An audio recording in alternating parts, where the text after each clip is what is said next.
It's the worst feeling thinking that you're getting blamed for your husband's death. Melissa Oxley stood at the center of a life that looked almost idyllic, an existence stitched together with tenderness, routine, and the quiet warmth of a family finally finding its rhythm. Merely 5 hours before this recorded scene, she had been ensconced in domestic serenity beside her husband Ben and his spirited 6-year-old daughter, Alyssa. Their marriage had surpassed its first year with a gentle steadiness, and Melissa had formally embraced Alyssa as her own on the very day she exchanged vows with Ben, sealing a bond that felt both sacred and enduring. She had become the maternal presence the little girl had long been deprived of, a guiding lantern in the child's small world. Yet the dawn of February 21st, 2008, fractured that tranquility like a stone hurled through glass. At precisely 3:30 a.m., the household's stillness was upended when Ben Oxley was discovered lifeless. His body collapsed beneath the violent imprint of a shotgun blast that struck him as he slept. The brutality of the moment contrasted grotesquely with the serenity that had existed mere hours before, plunging the home into a vortex of shock and bewilderment. Melissa asserted she had slumbered beside Ben when the fatal shot was fired, claiming no awareness of any intrusion or disruption. Despite being spattered in her husband's blood, she bore no physical injury, an unsettling juxtaposition that raised questions as jagged as the tragedy itself. The woman who had woven herself so completely into her new family now stood amid a scene drenched in horror, her life inverted in an instant, as though fate had twisted the very axis beneath her feet. The other thing I don't understand is why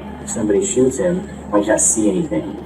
I was still asleep, like I slept down. The investigators, after surveying the chaos and contradictions of the scene, grew increasingly resolute in their suspicion that Melissa herself had orchestrated her husband's demise.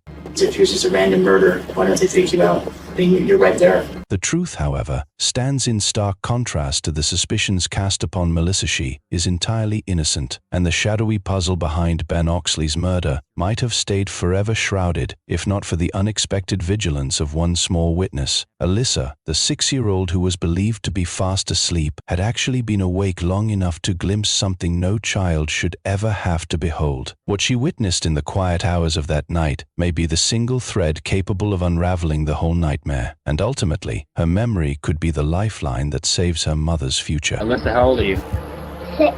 I woke up and heard this creak at the front door. I just looked out and I saw someone walking in. Do you know who they were? In the winter hush of 2004, the quiet enclave of Mindon, Nevada cradled a man attempting to reassemble the fractured mosaic of his life. Ben Oxley, 32 and freshly untethered from a thorn-edged divorce, stood at the threshold of a new chapter, one shaped not by bitterness, but by resolve. With shared custody of his young daughter Alyssa finally secured, he funneled every remaining ember of hope into fatherhood. Their connection intuitive, tender, almost symphonic became the axis on which his world gently revolved. Alyssa, just 3 years old, followed her father with the trust of a small bird trailing its sky. He, in turn, carried her through each day, as though she were a fragile lantern he refused to let dim. Ben brought her everywhere, no matter how inconspicuous or festive the moment. At a Valentine's Day celebration, beneath soft lights and drifting murmurs, the duo stepped onto a small dance floor. There, father and daughter swayed to their cherished melody, butterfly kisses, each note curling around them like a whispered promise, each step sealing a bond that seemed to outshine the world around them. He was truly her best friend, and he was the best dad. That's all he cared about was Alyssa. That was his priority, was to take care of her. He drove himself to be the best he could be for Alyssa. Everybody said that he loved me more than anything, and I think it's true. A year drifted by, and Ben steadier now, his spirit no longer frayed, allowed himself to entertain the fragile prospect of romance once more. In that search, he crossed paths with Melissa, a woman whose presence seemed to ignite a quiet electricity from the very first exchange. Their early conversations shimmered with an almost uncanny affinity, as though some unseen rhythm had already begun to braid their lives together. When the moment arrived for them to finally meet face to face, Ben made a choice that revealed revealed the true contours of his heart. He brought little Alyssa along, not as an afterthought, but as the pulse of his world. Her instinctive blessing held more weight than any adult's opinion, and he wanted Melissa to step into his life exactly as it existed: father, child, and the delicate hope of something new. Our first date, Alyssa was there. Alyssa's like, "Don't talk to my dad."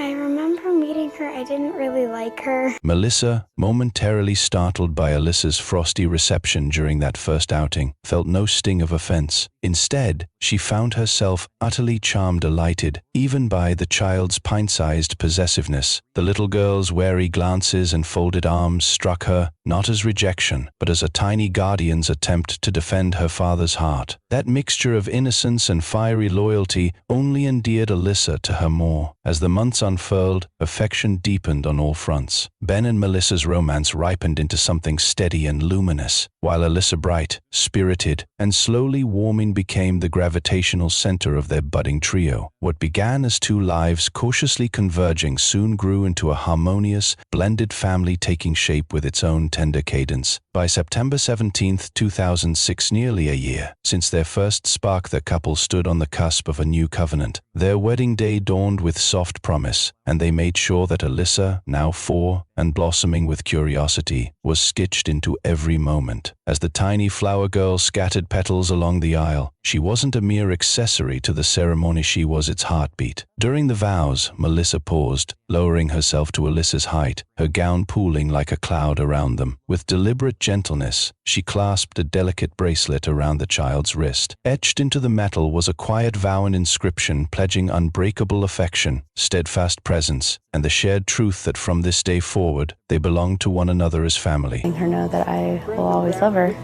as my own. Not long after the vows were spoken and the celebration faded into memory, Ben and Melissa received news that reshaped their household entirely. Full custody of young Alyssa was granted to them, ending the era of divided parenting with Ben's ex-wife, Dawn. With that decision, the family unit finally fused into one living, breathing constellation beneath a single roof: Ben, Melissa, little Alyssa, and Melissa's teenage brother, Craig. From this moment onward, Alyssa stepped into life with a new stepmother, one chosen by affection, steadied by devotion, and woven into her days with the promise of gentler tomorrows. Together, they imagined a bright horizon, believing their path would unfurl peacefully. None of them could foresee the shadow gathering just beyond the edges of their ordinary days. Then came February 21st, 2008, 2 years after their joyous wedding. The night was still, the town asleep under a cold Nevada sky. At approximately 3:30 a.m. in the morning, the local police station's silence was ruptured by a single, chilling 911 call, one that would wrench their world into an unimaginable darkness. 911, address of your emergency. I was sleeping. I turned on the light to wake up my husband, and it's really, really bad. On the other end of the frantic 911 line was Melissa Oxley, her voice trembling as though every word scraped against fear itself. She reported that she had jolted awake to a nightmare made real lying beside her husband, drenched in blood. The scene around her was a tableau of horror she could scarcely articulate. The dispatcher, sensing the gravity in her quivering tone, immediately sent officers racing toward the residence while keeping Melissa on the line, guiding her through questions meant to pierce the chaos. Each reply she gave wavered, thin and fragile, as if the air itself had turned cold around her. Is he awake? No, he's dead. He's dead. So you think somebody came in and shot him? Yeah. Where's your husband at? No, lay down, lay down. I'm so tired. Who are you talking to right now? My daughter. Just stay in the bedroom with your daughter, okay? 6-year-old Alyssa, trembling and wide-eyed, drifted through the chaos like a child caught in the eye of a storm. Shock clung to her small frame as she pleaded with her stepmother, her voice cracking under the weight of fear. She tugged at Melissa's arms, desperate and insistent. "But I want to go see my dad. I want to go see my dad." Melissa, holding the child tightly against her, refused to let her venture toward the room. Her own voice hushed and strained as she answered, I want to go see my dad. I want to go see my dad. And I just told her, you can't go see your dad. All at once, A faint rustling drifted in from beyond the bedroom doorway, an indistinct sound that sliced straight through Melissa's panic. Her breath hitched. She clutched Alyssa closer, her pulse thundering as dread crawled up her spine. Without pausing, she relayed the new terror to the dispatcher, her voice a quivering whisper, edged with urgency. She confessed her fear that someone, perhaps the very intruder responsible for the nightmare unfolding, might still be lurking somewhere in the shadowed corridors of the house. Okay, while I'm talking to you, my partner is dispatching units out, okay? We immediately called code 3, lights and sirens, driving as fast as we can to get to the scene. When officers reached the residence, the first thing they noticed was the front door yawning open into the night, as though the house itself had exhaled in fear. Staying on high alert, they edged forward into the foyer hollow, vacant space swallowed in darkness. Every light in the home was extinguished, leaving the interior steeped in a heavy, unsettling blackness. No footsteps, no whispers, no movement greeted them, only a chilling, unnatural stillness that clung to the air like a warning. I was thinking, am I going to see a deceased person, or am I going to encounter someone pointing a gun at me? Moving with measured, near-soundless steps, the officers swept deeper into the shadowed home. Their flashlights carved thin slices of light through the darkness as they approached the first bedroom. Each footfall tightened with caution. When they eased the door open and angled their beams inside, they froze. On the bed lay a still, silhouette-like figure, shrouded completely beneath layers of blankets, motionless, silent, and ominously dark against the dim room. The sight radiated a tension so heavy it seemed to thicken the air itself. Sheriff's office, show us your hands, multiple times, and we're getting no response from the subject that's in the bed under the covers. In an abrupt jolt, the figure beneath the blankets stirred and shot upright, as if violently torn from a heavy, dream-laden sleep. Startled by the flood of blinding flashlight beams and the cold aim of drawn weapons, the young man threw his hands skyward in frantic surrender. Breathless and shaken, he blurted out his name. Craig. The officers, steady but tense, kept their stance as they took in the revelation. Craig, just 17, was Melissa's younger brother, the teen, who had been living under the same roof with the Oxleys, unaware that the night had unraveled into chaos around him. And from that point, my attention got drawn back out to the hallway, and I saw Melissa. She's standing there. She's got blood on her clothing, and just in shock was her face. Melissa stood rigid in the dim hallway, one hand clenched around the phone still connected to the dispatcher, the other wrapped protectively around Alyssa's small shoulder. The child pressed into her side, trembling, while Melissa's face remained a pale mask of dread. Officers swept past her, fanning through the remaining rooms with swift, methodical precision. Doors were pushed open, corners illuminated, shadows dissected. Within moments, their search confirmed the unthinkable. The house held no intruder, no hidden threat, only the lifeless form of Ben Oxley lying in the master bedroom, his presence reduced to a devastating stillness that shattered the night. I could tell that there was a shotgun wound to the back of his skull. It appeared when I did my initial investigation that he was asleep when he was killed. There were no splintered door frames, no fractured panes, no bruised locks, nothing to suggest an outsider had clawed their way into the home. The absence of forced entry whispered a far more unsettling possibility. Whoever had ended Ben Oxley's life might have been someone already inside, someone familiar with the house, someone trusted. This grim implication cast an immediate shadow over Melissa and her teenage brother, Craig. Both were escorted to the police station for questioning, their faces reflecting a mix of grief, shock, and the unbearable weight of suspicion. Meanwhile, little Alyssa, only 6, bewildered and trembling, was gently separated from her stepmother. Officers and child specialists moved around her with practiced care, but nothing could still the storm in her small heart. She couldn't yet grasp the enormity of what had happened, that her father, the person who had been her constant, her anchor, her best friend, would never again lift her into his arms or kiss her forehead goodnight. As detectives dug deeper, their focus began to narrow. Suspicion wound itself tightly around Craig when they discovered 2 shotgun shells resting on his nightstand. The ammunition was his, undeniably so, and in that household, he was the only one who had ever shown an interest in firearms. That detail, damning and stark, became the first thread investigators pulled as they tried to unravel the truth behind Ben's horrifying death. Craig had duck hunting equipment, avid hunter, and somebody who knew a firearm. Ben Oxley had been shot with a shotgun. That was very suspicious. Yet even with the incriminating sight of 2 shotgun shells perched openly on his nightstand, Craig maintained a steady, almost dazed insistence he had been asleep the entire time. According to him, he hadn't stirred until officers stormed into the room and pulled him from his slumber. His denial hung in the air, thin, uneasy, and perplexing, forcing investigators to question whether they were confronting a guilty facade or the bewildered confusion of a boy abruptly thrust into a nightmare he never expected. I was pretty tired last night. I was in a pretty deep sleep. Even when I got there, I didn't even know what was going on, really.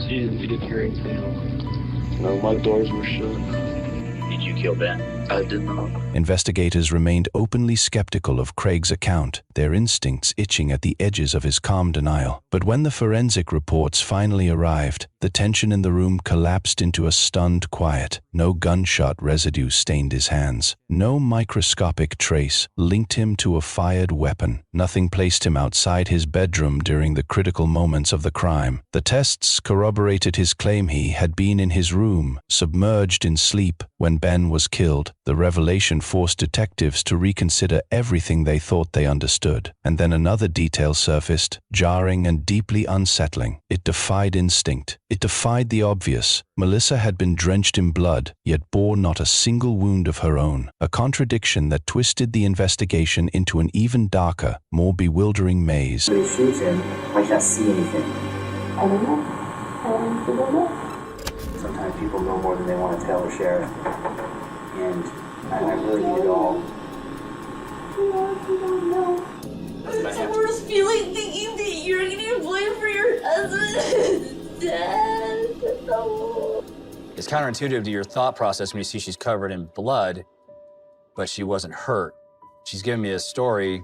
I want to know the truth, obviously, but is this really the truth? Because how could you be in close proximity to somebody that gets killed and not be involved? With Craig effectively ruled out, the investigators' scrutiny tightened like a vise around Melissa. Her every word, every tremor in her voice, every hesitation became fodder for suspicion, though she adamantly professed ignorance, claiming she had slept through the very moment her husband's life was taken. The detectives found her explanation implausible. How could she lie inches away from Ben, enveloped in the same bed, and remain oblivious to a shotgun blast that tore through the quiet? To them, her story felt impossibly thin, threadbare, evasive. She became their foremost suspect, not because of evidence, but because she was the only puzzle piece they could not fit neatly into place. Yet for all their doubts and theories, they possessed nothing that could hold up in court. No fingerprints, no weapon tied to her, no forensic trail leading to a killer, no matter how much they wanted the pieces to point her way. What the investigators failed to realize was that the answers they hunted were not hidden in Melissa's silence, but behind another door entirely. In the room beside the murder scene, the child they believed had slept through the tragedy had not slept at all. Alyssa Small, frightened, only 6 years old, had seen something that night, something vital, something that could unravel the entire mystery. His daughter was his priority. Alyssa was everything to him.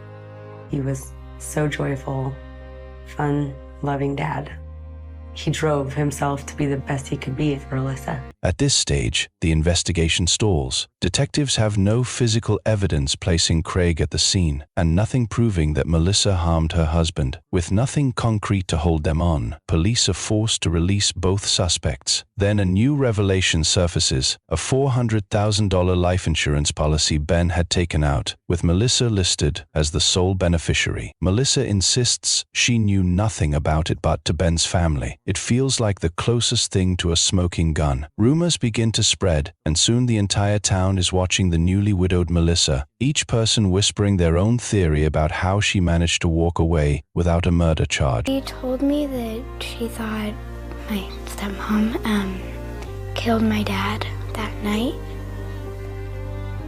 Yeah, I didn't believe it, but As the investigation continues, a judge decides it's safest to place Alyssa with her birth mother, Ben's ex-wife. Suddenly, the little girl is thrust into a household she barely knows, now living with her mother Dawn, Dawn's new boyfriend James, and her half-siblings. But even in this new environment, Alyssa aches for the person she grew closest to, her stepmother, Melissa. At just 6 years old, she's grappling with overwhelming grief, trying to understand the loss of her father, the man who protected her, loved her, and gave up everything to make sure she was cared for. One thing investigators did not expect was that Ben's 6-year-old daughter, Alyssa, could have been a witness.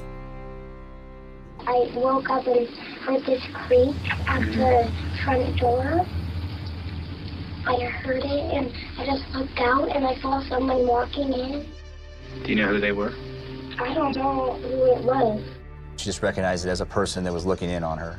That was the first time we now had somebody else possibly involved. All Alyssa wants is for life to return to the way it was with her dad and stepmother. But now, separated from Melissa and living in a new home, she's constantly surrounded by the ugly rumors and accusations being spread about her stepmom. Everywhere she turns, people are talking about her father's killer, and every conversation points the blame at Melissa, especially from her mother, Dawn. And she would stay the night at his house. I mean, when her kids are calling us up saying, "We don't have any food in the house, can you come and bring us food?"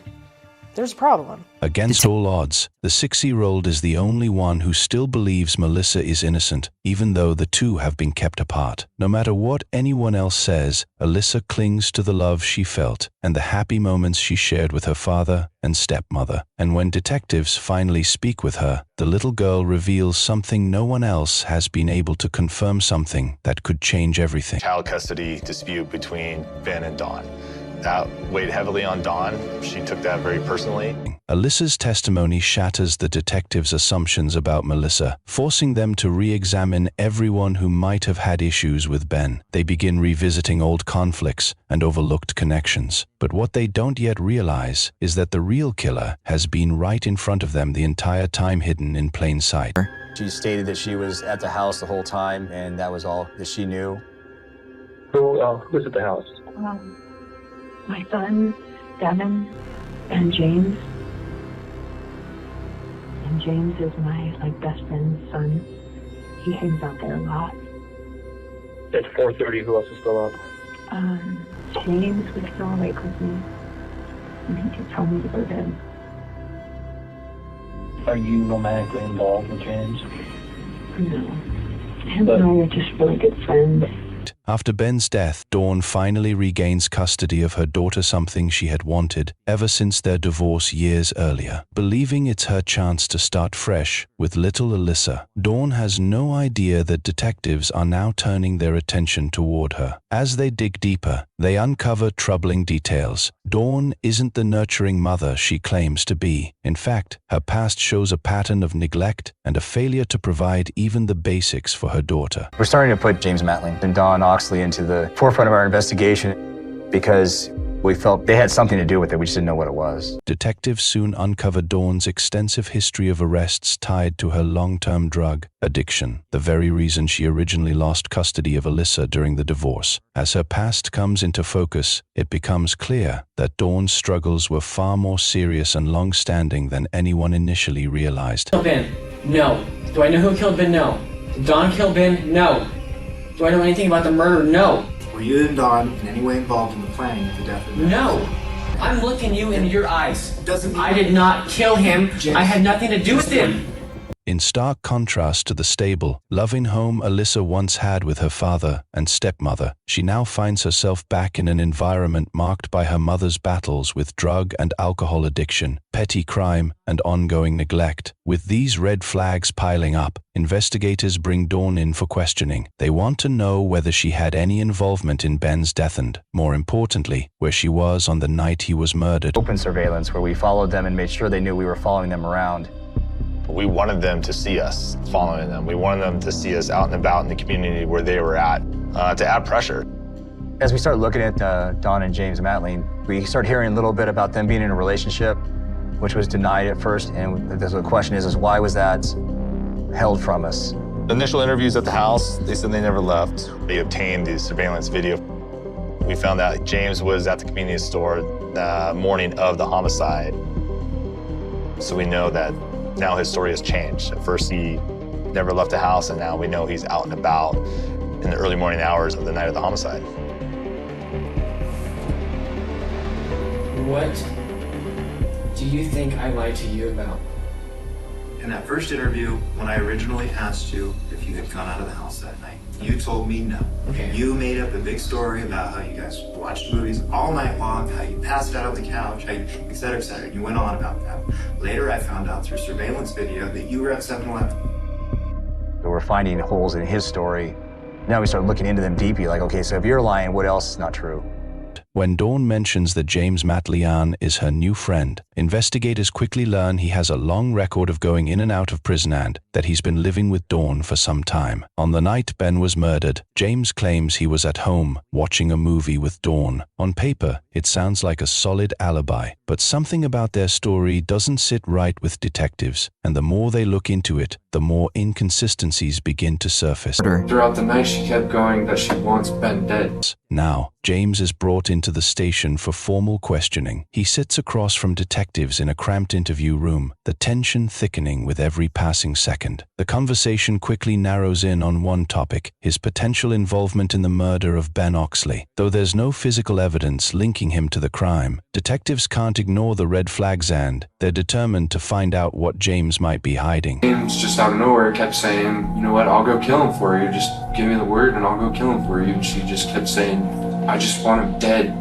There's no physical evidence, nothing concrete to prove either of them guilty, and both Dawn and James fiercely deny any involvement. But time is slipping away, and if either of them had a hand in Ben Oxley's murder, 6-year-old Alyssa could be in serious danger. Melissa is desperate to be reunited with her stepdaughter, yet legally, the police can do nothing. Without solid proof against Dawn and James, they have no grounds to remove Alyssa from her mother's custody. With their options dwindling, investigators pour all their energy into finding answers. They need evidence, something tangible they can act on, and that's when they decide on their next move: surveillance. She was always ranting and raving about Ben. I said, I'll take care of Ben. And she said, I don't want you to take care of Ben, I want you to kill Ben. I said, you want me to kill Ben? She said, yes. But even with the surveillance footage proving that James lied about where he and Dawn were the night of the murder, investigators still don't have enough evidence to make an arrest. Every other lead continues to point back to Melissa, who wants nothing more than to be reunited with her stepdaughter. Detectives are running out of options and unsure of their next move until a twist no one could have predicted changes everything. A new voice steps forward, one far closer to Dawn and James than anyone else: Dawn's teenage son and Alyssa's half-brother, Devin. He walks into the police station on his own, his expression weighed down by what he's about to say. Devin tells officers he has a confession, something critical he witnessed at his mother's house the night before Ben was murdered, something that could finally break the case wide open. As I'm walking down the hallway, Dawn stops in front of an open doorway, which wasn't Alyssa's bedroom. And I'm almost to the master bedroom, and I turn around and see that Dawn's not following me. I woke up and heard this creak at the front door. I just heard it and I just looked out and I saw someone walking in. The scary dark figure standing in Alyssa's room was her own mother, Dawn. Dawn had asked if I'd kill Alyssa too, and I agreed to it. Devin tells investigators about the explosive rant Dawn went on that night. She raged about how Ben had ruined her life, how she resented having to pay child support, and how she blamed him for taking Alyssa away from her. Her anger, Devin explains, wasn't just frustration, it was bitterness that had been building for years. I don't know how long I was standing there. Something happened, it jolted, and I pulled the trigger. I shot Ben. I killed Ben. Devin's account changes everything. Suddenly, the investigation closes in on Dawn, and in a shocking turn, even her boyfriend James turns on her, coming forward with disturbing details about her lies, her simmering rage, and the motive that pointed to Dawn as the true mastermind behind Ben's murder. Dawn would free herself from the $200 monthly child support payments and regain full custody of Alyssa. With the testimonies from Devin and James, the small cracks in Dawn's story widened into gaping holes. Realizing how deeply Dawn had manipulated him, James finally breaks down and tells investigators exactly what happened the night of the murder. He admits that both he and Dawn were inside the Oxley home on February 21st, 2008. At that moment, James is fully committed. The shotgun feels impossibly heavy in his hands as he steps into the master bedroom, 2 shells loaded. Outside, Dawn sprints to the car, starting the engine and preparing for a fast escape. Inside the room, James slowly raises the gun, taking aim directly at Ben. Next, James turned the gun toward Melissa, his second intended victim. His finger hovered over the trigger, poised to take another life, but then something shifted. A wave of hesitation washed over him. Without firing, he lowered the weapon, spun, and bolted from the room. Moments later, his footsteps faded as he ran toward the car, leaving Melissa and the 6-year-old unharmed. With James' confession, police finally had confirmation of their worst fears. Alyssa had been living under the roof of her father's killers. Yet through it all, the little girl's loyalty never wavered. She had always known Melissa was innocent, standing up for her when no one else would. Alyssa recounted to police the shadowy figure she had seen that night, the true mastermind behind her father's death, her own biological mother, Dawn. Once Dawn and James were taken into custody, Alyssa was finally reunited with her beloved stepmother. Throughout the investigation, Melissa had fought tirelessly for her stepdaughter, never wavering in her determination to protect her. The moment Melissa stepped through the door of their family home again was filled with joy, but also the weight of grief. Being back together meant confronting the profound loss of her husband and father and figuring out how to move forward as a new family. 4 years later, on January 31st, 2012, stepmother and daughter prepared for the trial of Ben's killers, James and Dawn. Now 10 years old, Alyssa sat in the courtroom, carrying the deep wounds of her father's loss. Her path to healing remained long, but at that moment, she drew strength from the role model she had in Melissa. When Melissa took the stand, facing James, the man who had pulled the trigger, she testified with unwavering courage, confronting the one responsible for taking so much from them. Emotionally, the damage you have caused me is almost unbearable.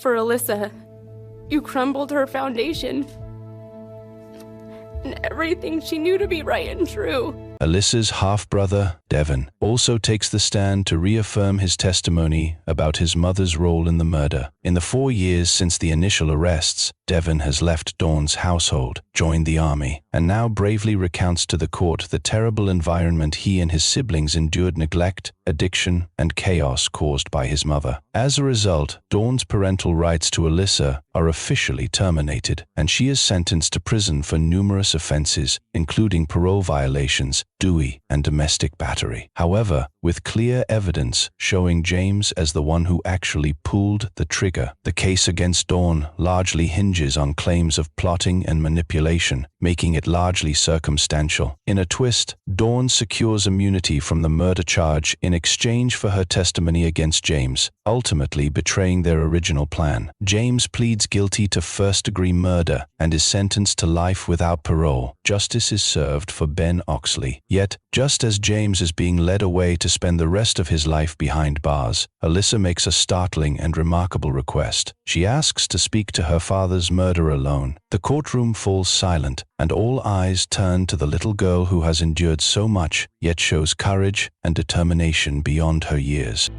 I told him that I decided to forgive him and that I wanted him to have hope.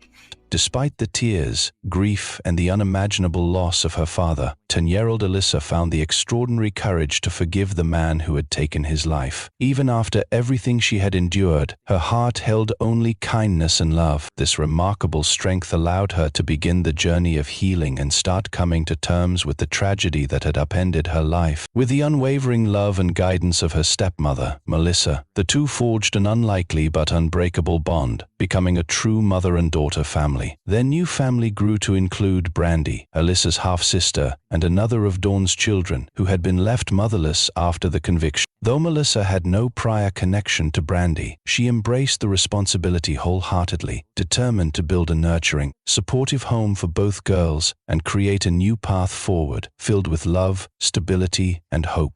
It is a family, and that's what I need. Investigation being finalized, I was able to have Alyssa back full-time. It was like another piece given back, like we could go on.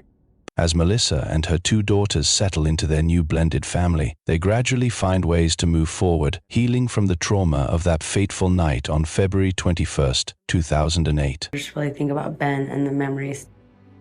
It's just like that sense of security and love and smile that I come home to every day. There's still a sense of him here and with us.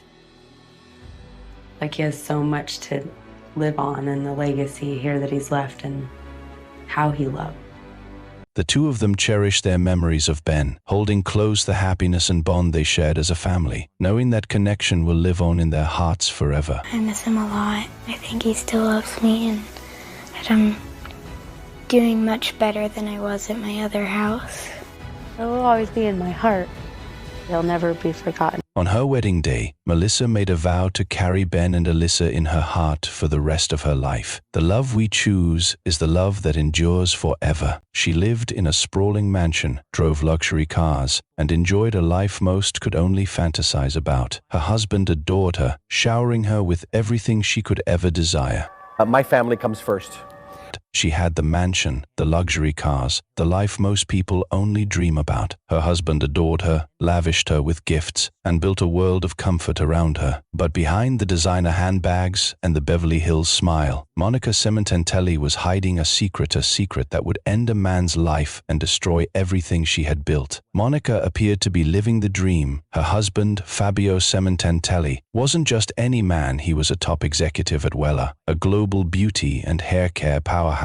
Handsome, charismatic, deeply respected, and devoted to his family. Fabio's world revolved around Monica. He took her on trips, showered her with gifts, and created a life of luxury. But while Fabio built his empire, Monica built something else entirely, a hidden life with another man. His name was Robert Baker, a former race car driver, charming, confident, and bold. They met through social circles, and what began as flirtation soon turned into secret rendezvous text messages, hotel meetings, stolen moments. Their affair was both emotional and intoxicating, and for Monica, passion alone wasn't enough. She wanted a new life, and for that, Fabio had to be removed from the picture. Together, Monica and Robert crafted what they believed was a flawless plan. Robert would do the dirty work, Monica would maintain her innocence. They studied Fabio's routines, the security systems, his comings and goings, and plotted to make it look like a robbery gone wrong. On a January day in 2017, their plan was set in motion. Fabio lounged by the pool of his Woodland Hills mansion, unaware that his life was about to end. When his 16-year-old daughter came home from school, she walked into a nightmare: her father's body, just feet from the pool he loved. At first, the scene suggested a robbery, but nothing valuable had been taken. Monica claimed she had been out running errands, playing the grieving widow. She appeared heartbroken, convincing, but security footage and digital evidence told a different story. Investigators uncovered a trail of text messages, calls, and emails linking Monica and Robert. The messages revealed romantic exchanges, discussions of money, jealousy, and even Fabio's $1.6 million life insurance policy motive waiting to be seized. Monica repeatedly lied, changing her story each time detectives confronted her. The evidence eventually led straight to Robert. Police found DNA, phone data, and surveillance tying him directly to the crime. Once arrested, Robert initially stayed silent, but the truth emerged. In 2023, he pleaded no contest, accepting a life sentence without parole. The web of love, betrayal, and lies had finally unraveled, leaving a family shattered and a city stunned. He said she's gonna go to the store and he's gonna be home alone. That's what he told you? That's what he told me. Now, Baker told you as you're headed up there, as you testified, that the front door is going to be unlocked. He said the front door should be open. Should be open. Meaning unlocked. Did he tell you how he knew that? And told me, he said she's gonna leave the door unlocked. When you got, and when you said she, did he tell you who she was? The defendant. When you got to the front door, was it unlocked?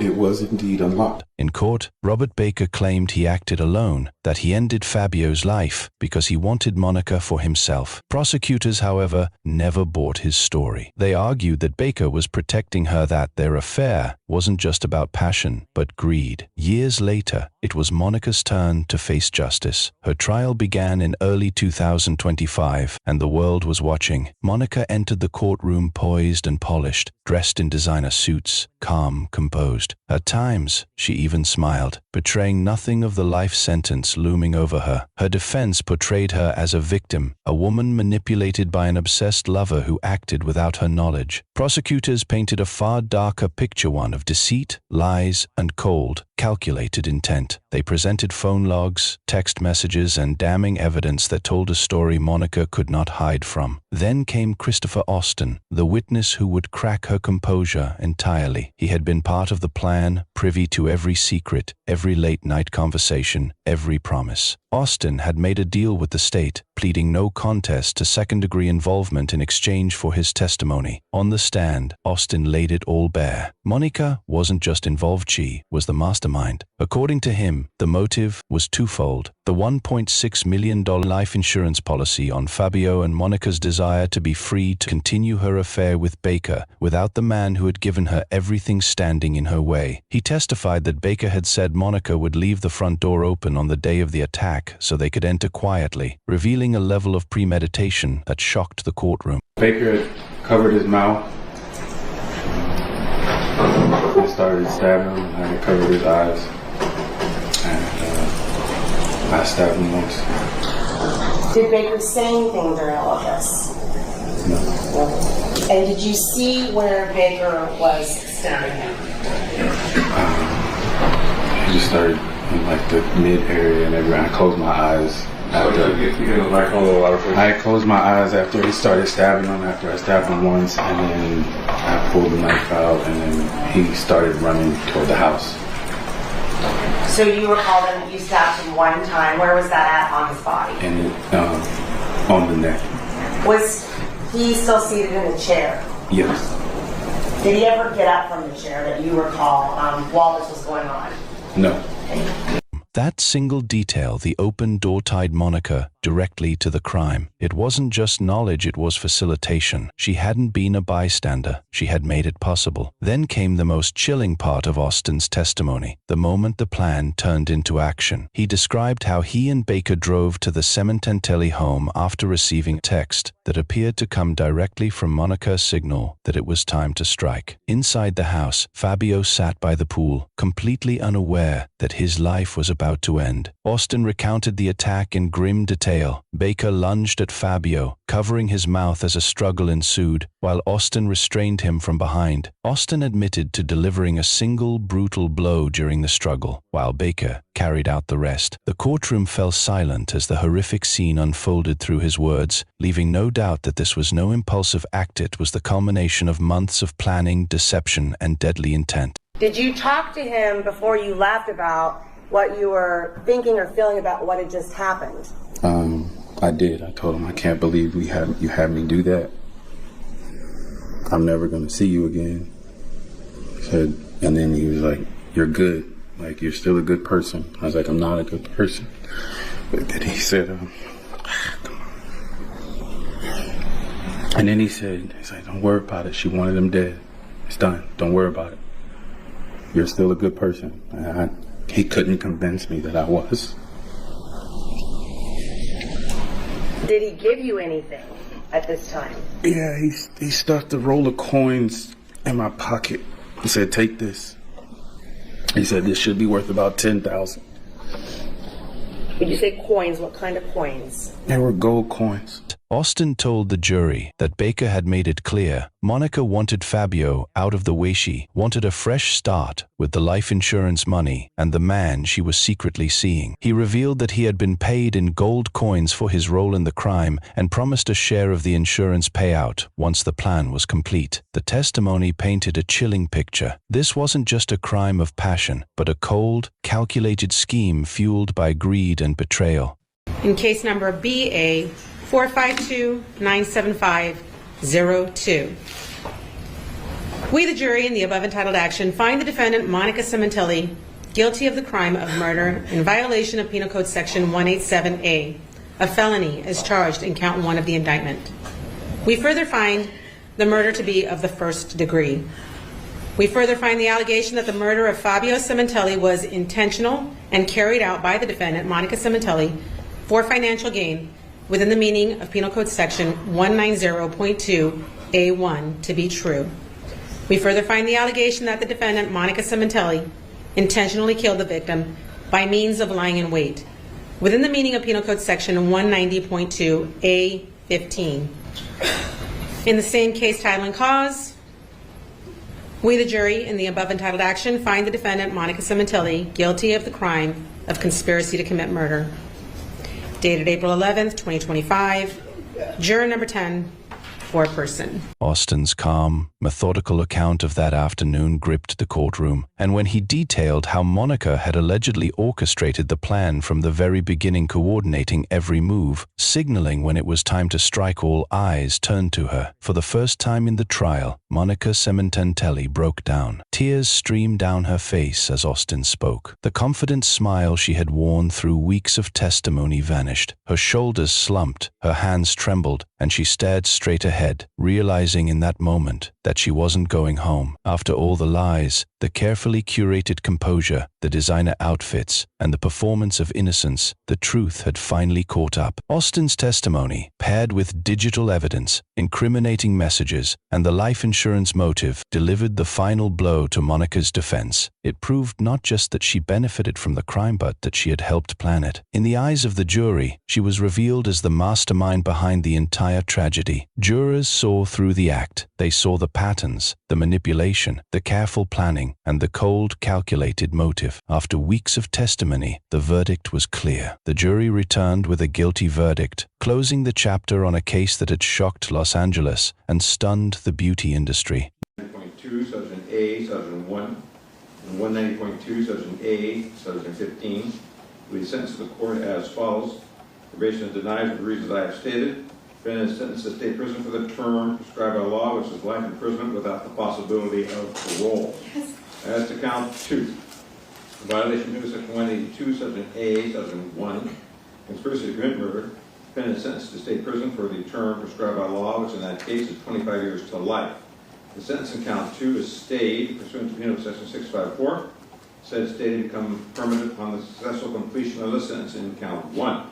Monica was convicted of orchestrating her husband's murder. The woman who once had it all, the mansion, the luxury cars, the life of opulence, was now facing a lifetime behind bars. On June 23, 2025, she was sentenced to life in prison without the possibility of parole. When the sentence was read, Monica showed almost no emotion. There were no tears, no apologies, just a cold, blank stare into the distance, a stark contrast to the glamorous, composed figure the world had once known. Whoa! Whoa! All right, and now it'll go backwards, you're saying? Yeah. Oh my God, this is awesome! Ah! Friends of Fabio wept in the courtroom, their grief raw and unfiltered. His family spoke of the heartbreak not just from losing him, but from the devastating betrayal of realizing the person responsible was the one he had trusted most. Yet amidst the sorrow, Fabio's legacy endures. Through the lives he touched in his industry, his kindness, and the memories shared by those who continue to honor his name, his influence lives on, a reminder of the man he truly was. As for Monica, her name will forever be linked to one thing: the perfect life she destroyed with her own lies. In the end, you can deceive the world, but the truth always catches up, especially in court. Some call her the mastermind, others claim she was manipulated. What do you think? Was justice truly served in the Monica Cementelli case, or did the wrong person pay the price? Share your thoughts in the comments below, and don't forget to subscribe for more gripping real courtroom stories.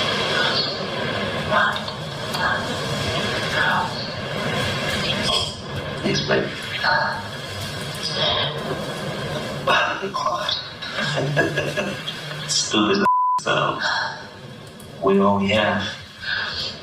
You're there. I love you. Yeah. Listen to them. Don't take anything.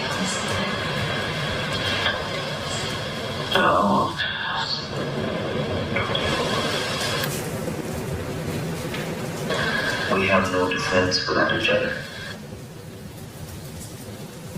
And you need me as much as I need you. How does it look? Be writing to you after they told me they found your DNA. Did you read the part about what's that? You need to know. What's that? You know, there's a lot of mixed feelings out there. You know, but that's the old life. Yeah. It's time for a new one. Yeah. My new one's with my baby. She wasn't a police officer, no training, no authority. Yet when she saw a 62-year-old black man driving away after a minor fender bender, she gave chase, cornered him, drew a gun, and shot him in the chest.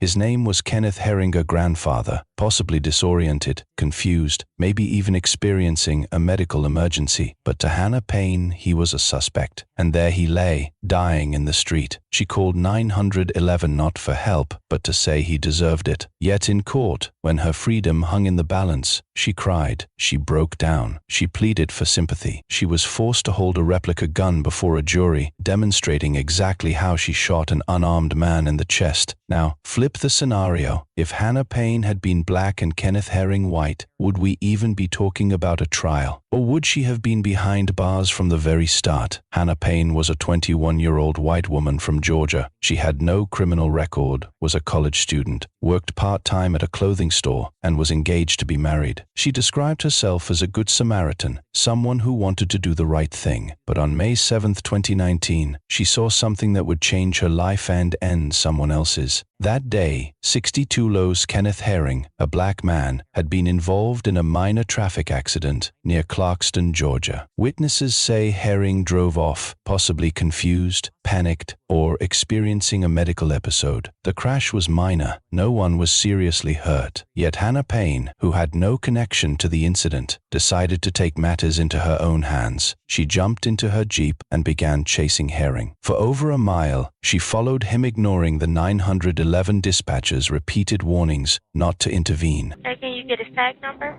Hold on. He's driving away. It's a red Dodge Dakota. Give me 1 second. Hold on. And I'm catching up to him right now. Okay, ma'am, we actually do not want you to chase him. We just want you to be safe. And it's I understand. To chase him. I understand 100%. I'm just going to get the tag. Okay. So, if you can go back to that location where the incident happened, and because someone is actually on the way to you guys now. So I will stay behind him until an officer can get to us, but until then, I'm not moving. At one point, she lied to the 911 dispatcher, claiming she was keeping her distance. In reality, she had cut off Herring's truck, trapping him in the road. She got out of her Jeep, armed with her personal firearm, opened his door, and yelled at him. Prosecutors say she even tried to physically drag him out of the vehicle.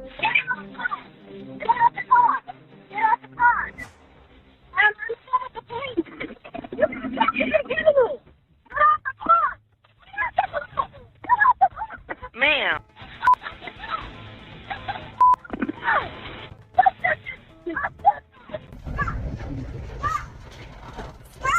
Seconds later, a single gunshot tore through the air. Or another, slightly more dramatic option. Moments later, one shot shattered the quiet. Payne called 911 in tears, claiming he tried to grab my gun. Or, slightly more cinematic, through sobs, Payne told the dispatcher he tried to grab my gun. Ma'am! Yes. Ma'am! He just pulled the trigger of my gun in my hand while he was... Ma'am, you were not supposed to follow him. He hit my car! There's a police officer down the street. Tell them to come up here now. He pulled the trigger on my gun after he attacked me. Tell the police officer to turn around from the 285 entrance and come up here immediately. but multiple witnesses insisted Herring posed no threat, or slightly more forceful for impact. Yet several witnesses confirmed that Herring had done nothing to threaten her. She reached in and went in there and everything. Confidential. They shot that man. He had to shoot that man like that. Kenneth Herring was shot in the lower left chest and died shortly afterward. When police questioned Payne, her story was inconsistent. She alternated between claiming self-defense and insisting she didn't know what had happened. I told him, you need to stop. You need to stop. You just caused that accident. And he's just like, who are you? Who are you? I said, I'm no one, but I'm on the phone with dispatch. I'm on the phone with the police. And he's like, yeah, okay, I got something for you. So he appeared inebriated to you? Yes. I thought it was alcohol. Okay. Did you ever smell any alcohol? I never got close enough. Even when you're at the window, like when you're having this, did you ever catch a whiff of anything, or? I can't say that I did. Can't say that I didn't. Okay. I don't know with what hand, how he lunged it first, but when he lunged, it hit my phone. Okay. Knocked it out of my hand, and he grabbed knocked it out the ground? Yeah. Okay. And it shattered the screen. Okay. And then he grabbed me because he's pulling at me. He's tugging. Okay. So he's pulling. We're going back and forth. He's hitting. He's swinging. I'm trying to hit, but I'm also trying to pull away. And that's when he told. I told him, I said, you need to stop. That I had a gun and that I would shoot him. He's like, yeah, okay, shoot me, shoot me. He grabs my hand with the gun. He's pulling at it, and he's pulling at the trigger area, in the trigger. So when he was pulling at me, and that's when my finger, I put it on the trigger. Don't have my fingers on the trigger. I have it resting on the side of the trigger. And I'm yelling at him, telling him, I said, just let go, let go. And he's yelling, no, just shoot me. You said you were going to, just shoot me. And I'm like, just let go. That's when his hand and my fingers were in the trigger guard. They were at the trigger guard. And he had a hold of the trigger, and the trigger was pulled. That's when it went off. That went off. How many shots were fired? Just one. Just the one. Bodycam footage captured Payne saying he deserved it, words that would haunt her throughout the trial. Police found no injuries, no bruises, and her clothes were clean, contradicting her claim that Herring had attacked her. Within days, she was charged with felony murder, aggravated assault, false imprisonment, and weapons violations. The case dragged on for years due to court delays, but in June 2024, it finally went to trial. The courtroom was packed. On one side sat Kenneth Herring's grieving family. On the other, Hannah Payne's supporters argued she had only tried to stop a dangerous driver. The prosecution painted a very different picture. This wasn't about justice, it was about ego. She had appointed herself judge, jury, and executioner. 911 recordings were played for the jury. Payne's first call was calm, but as events escalated, her tone shifted, yelling at Herring, a loud scuffle, and then silence. Finally, the sound of Payne crying, real and unmistakable. Ma'am.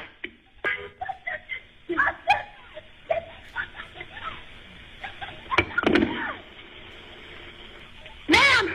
Yes. Ma'am! He just pulled the trigger of my gun in my hand while he was... Ma'am, you were not supposed to follow him. He hit my car! Okay, you got the tag number. But prosecutors asked the jury a simple, damning question. Why did she get so close with a gun in the first place? One of the most striking moments in court came when Payne took the stand in her own defense. The judge allowed the defense team to hand her a replica gun. Standing before the jury, she trembled. Her attorney asked her to demonstrate, step by step, exactly what had happened that day. He was pointing it to say I and him in his seat. How did he have your wrist? Like this? This hand was here, yes. Okay. And the gun was here, and he's pulling you forward. Yes. And you said he had you here But on this? he was closer. All right. So, and he had your shoulder with this hand, or what was this hand doing? That he let go. He let go. Once he got a hold of this wrist. So he came. And he grabbed the gun. All right, you tried to grab the gun like this? Correct. Okay. And where was your finger? The same way that I have it now. And when he grabbed like this, that shows his fingers are right there over the trigger? Correct. Is that a correct? I mean, yes. But so it's possible any of the 4 digits got into that trigger? Correct. Okay. Thank you. As she returned the replica gun to her defense attorney, Payne was asked what she had learned from the entire ordeal. That's when she broke down, sobbing uncontrollably. Or, a slightly more dramatic version, handing the replica gun back to her attorney, Payne was asked what the experience had taught her. The weight of it all hit her and she collapsed into tears, sobbing before the jury. Having gone through that situation and here we are in court, is there anything you've learned from this situation or that sticks in your mind from all this 4.5 years later? That not everybody is going to have a reaction that you think they're going to have. And that clearly trying to do the right thing is not the right answer. Think you're ever going to help anybody else, try to help anybody ever again? No.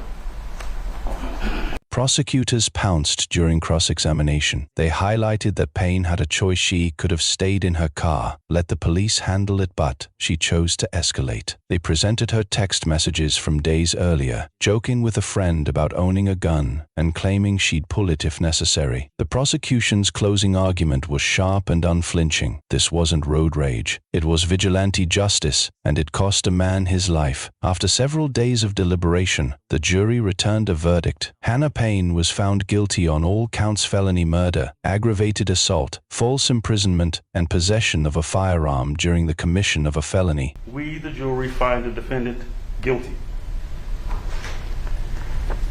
With regard to count 2, as to the offense of felony murder, we, the jury, find the defendant guilty. With regard to count 3, as to the offense of aggravated assault, we, the jury, find the defendant guilty. With regard to count 4, as the offense of felony murder, we, the jury, find the defendant guilty. She was sentenced to life in prison with the possibility of parole, or, a slightly more dramatic version, the judge handed down her sentence: life in prison with the possibility of parole. The court will impose a sentence of life with the possibility of parole. She wasn't a police officer, but she acted like one. She claimed she was scared, but she had the gun. Kenneth Herring never threatened her, never pulled a weapon, yet he ended up dead. So here's the question. If this were your father, your son, your grandfather, and a stranger followed them, trapped them, and pulled a gun, would you call that self-defense or murder? Drop your answer in the comments. How you see this case says a lot about the world we live in. What is she under arrest for? No, I'm not bringing her out here yet. Let me know what she's under arrest for. She's going to get arrested regardless of how long it is. For what? For what? Tell me. Homicide. Open count of homicide. And tampering with evidence. Tampering with evidence? Yes. At the hospital?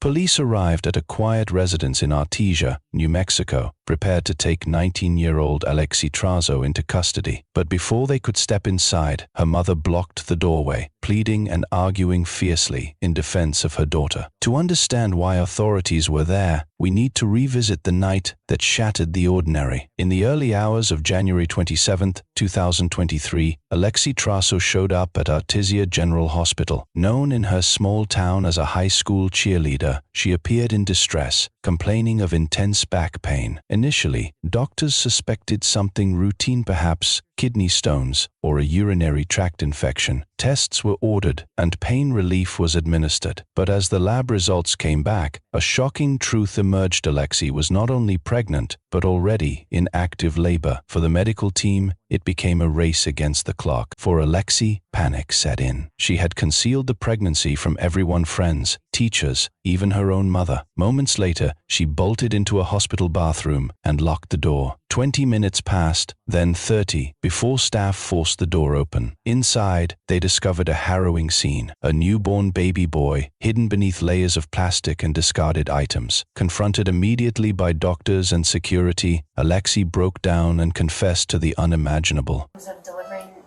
a baby, and it looked like you tried to hide it. We do have to have the police involved. And nothing was crying. It came out with nothing.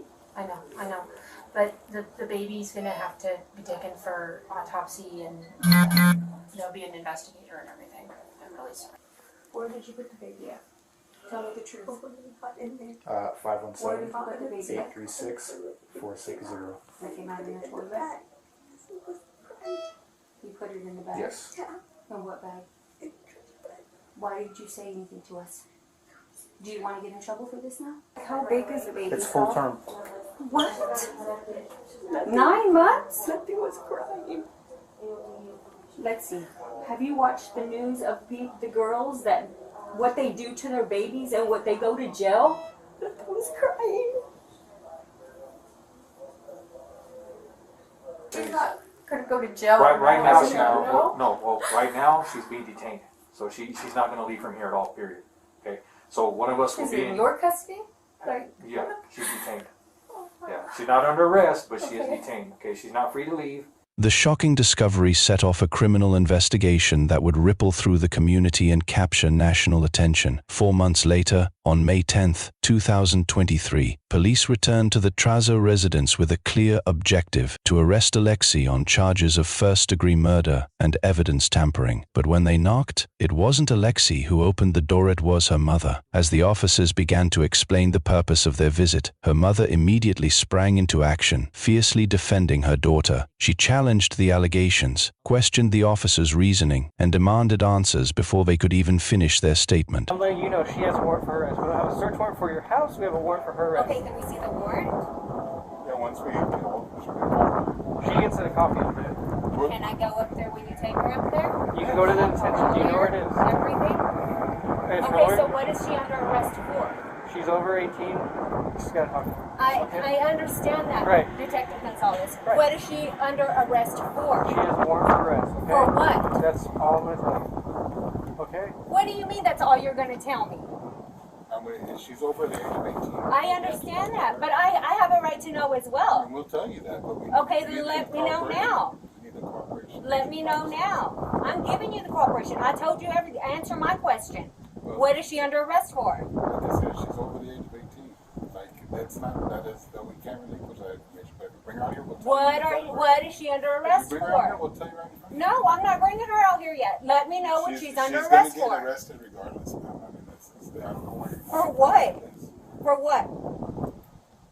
For what? Are you okay with telling me? Tell me. Homicide. Open count of homicide. And tampering with evidence. Tampering with evidence? Yes. At the hospital? Yes. So, can we see her now? Give me a minute. Okay. Eventually, Alexei stepped forward, her demeanor quiet and anxious. Yet even as the officers readied to escort her, her mother remained a steadfast protector, insisting on fair treatment and expressing open shock that her daughter could be charged with such serious crimes. It's nothing personal. It really isn't. And we understand. But we have to do our jobs too. Okay? I understand that. I understand that. We're not going to be rough with her or anything. We're just going to take her over there and book her. Please don't be rough with her, please. Just bring her out. You can be with her the entire time. What's your name?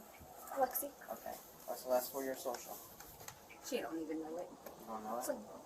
I don't remember. Alexia, do you know your date of birth? Yes. Okay. What is it? 11/25/03. Yeah. Do you have to walk her all the way over there? Can you bring a car up there?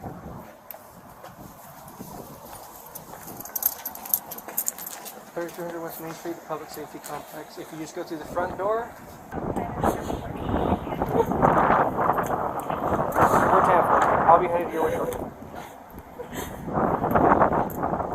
Alexei was handcuffed and taken into custody, facing serious charges. Prosecutors argued that the newborn had been alive when Alexei placed him in the trash, and that her actions directly caused his death. Her statements made at the hospital became a key part of the case, with staff, police, and even her mother present during the intense confrontation. However, her defense team challenged the use of these statements, arguing they were protected under doctor-patient privilege and that Alexei had not been read her rights. Remarkably, a judge sided with the defense. The confession and portions of the hospital security footage were thrown out. This ruling drastically shifted the case, as proving intent without the confession became a major challenge. The defense maintained that this was not a premeditated act, but the tragic outcome of a terrified teenager trying to hide her pregnancy. Despite the gravity of the allegations, Alexei was released on a $100,000 bond. Public opinion was divided. Some saw her as a calculating young woman capable of taking a life, while others viewed her as a frightened teen who made a devastating mistake. The case remains unresolved. With the confession and video evidence suppressed, the New Mexico Supreme Court is now reviewing the decision. Prosecutors are fighting to have the evidence reinstated, and if allowed, Alexei could still face trial on the original murder charge. If denied, the case could collapse, leaving only the tampering accusation. This case raises tough questions. How should the justice system balance medical privacy with criminal investigations? And what about her mother's role? Was she merely protecting her child, or did her actions cross a line, obstructing justice for the newborn? Share your thoughts in the comments below, and stay tuned for more cases like this. It wasn't a person who remembered those words, it was a bird, echoing the last cries of a man's life.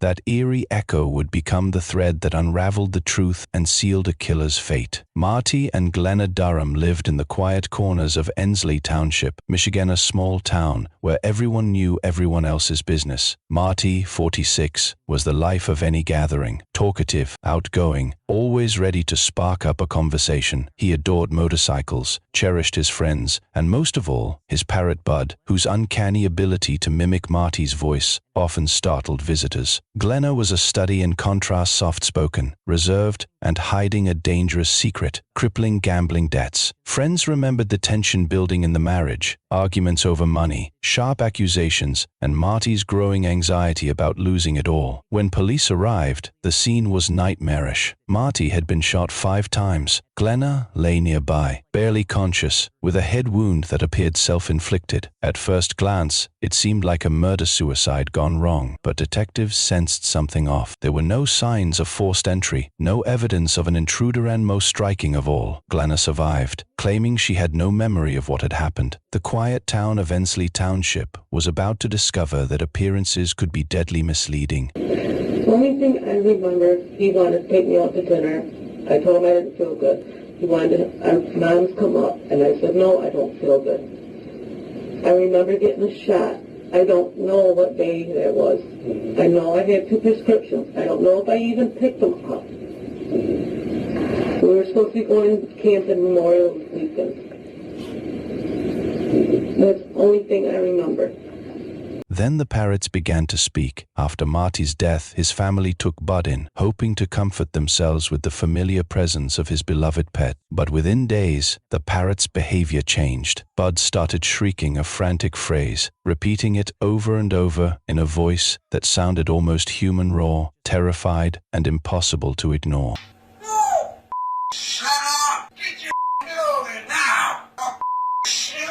African gray parrots aren't just remarkable imitators, they absorb tone, emotion, and timing. To Marty's ex-wife, the realization was bone-chilling. Bud had witnessed the last moments of Marty's life and was replaying them in terrifying detail. Could a parrot really hold the key to solving a murder? And more importantly, would a court of law take such testimony seriously? Detectives began to unravel Glenna's hidden life and discovered a dark undercurrent, crushing gambling debts and a series of handwritten notes that hinted she had contemplated ending both her life and Marty's. Ballistics confirmed she was the only possible shooter. The emerging theory was grim but clear. During a heated argument, Glenna shot Marty, then turned the gun on herself in a staged murder-suicide, yet survived. Every piece of evidence was pointing to her, but it was Bud's haunting mimicry that would bring the story to life in ways no one could ignore. Following an investigation, Glenna Durham was charged with murder, accused of shooting her husband 5 times, then turning the gun on herself in a failed suicide attempt. Why did she kill him?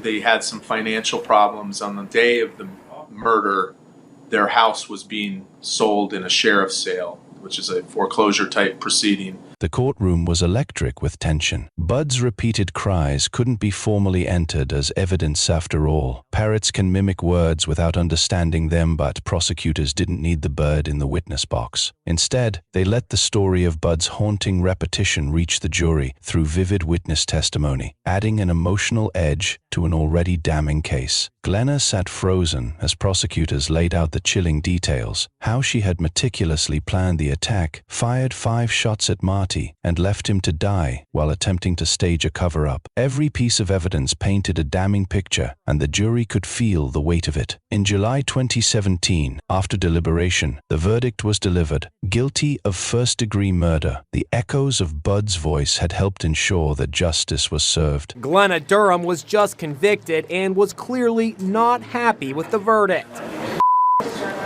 Glenna Durham was sentenced to life in prison without the possibility of parole. Even years later, Bud continues to mimic Marty's final words, a haunting reminder of the night a man's life was cut short, and a parrot became an unlikely witness to a brutal crime. What do you think? Should a parrot's words ever be considered evidence in court? Have you ever come across a case this strange and chilling? Share your thoughts in the comments, and don't forget to subscribe for more shocking and unbelievable courtroom stories.